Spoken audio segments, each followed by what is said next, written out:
छेली चरेबाकू जाइथिबा 22 वर्ष महिला जंगल भितरे चित्कार करुतला। मते छाड़ी दियो बोली रड़ी छाड़ुतला। हेले छेली चराइबाकू जाइथिबा महिला काहे केमिति चित्कार करुतला?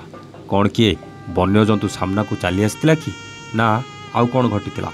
आसंतु जानिबा पूरा कहानी। हेलो हाय नमस्कार, स्टोरी विथ प्रतापर आउ एक नुआ कहानी को आपन को स्वागत। सबुदिन भली से दिन भी निज छेली मानकु धरी चरेबाकू जंगल भितर को चली जाइतिले एई 22 वर्षिया महिला जनक। हेले सेई जंगल भितरे एमिति कौन हैला केजाणी महिला जनक निजको रक्षा करने चित्कार करि चलतिले। हेले सेई जंगल भितरे ताको डाक शुणिबाकू केही नथिले, ना ताको डाक केही शुणी पारुतिले। मालिकर चित्कार शुणी छेली माने भी जोर रे रड़ी छाड़ी चलतिले, हेले तांको बंचैबाकू केही आसी नथिले। से सुनसान जंगल भितरे महिलांको चित्कार केही शुणी पारु नथिले भी हाँ सेई दुई जण शुणी पारुतिले, हेले सेमाने रक्षा करिया पई आसी नथिले, बरं सेई दुई जनक पई एई महिला रड़ी छाड़ी बंचैबाकू चित्कार करुतिले। से दुई जण आउ केही नथिले, से दुई जण थिले सेई जौन राक्षस।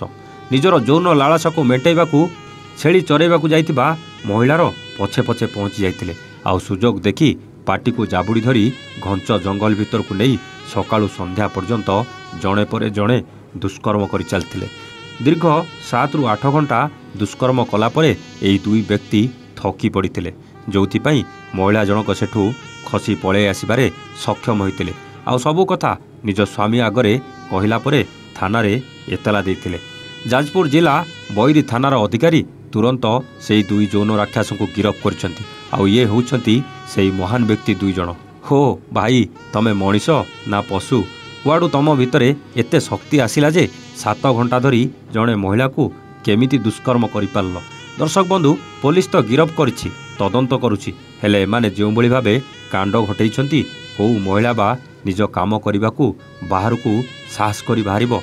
जेतेबेले जणे महिला हेउ कि युवती निज काम रे बाहरकू जाउछि, से सुरक्षित घर को फेरिबो कि नाही ताकू निजे भी जणा नाही। केजाणी एई भली जौन राक्षस माने केबे दुनियारू सफा हेबे, आउ केबे जणे नारी निजर स्वाधीनता पाइबो जणा नाही। एमानकू की दंड मिलिबो आउ जणा नाही एमानकू केबे दंड मिलिबो।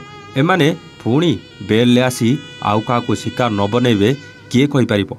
एमिति जौन राक्षसंकू केमिति दंड देले ए दुष्कर्म कमिबो? कमेंट करी निश्चित जणैबे। आज पई रहूचु, आमे पुणी आसीबु आउ एक नुआ कहानी सहित स्टोरी विथ प्रताप रे। सेतबेले जाए नमस्ते, जय जगन्नाथ।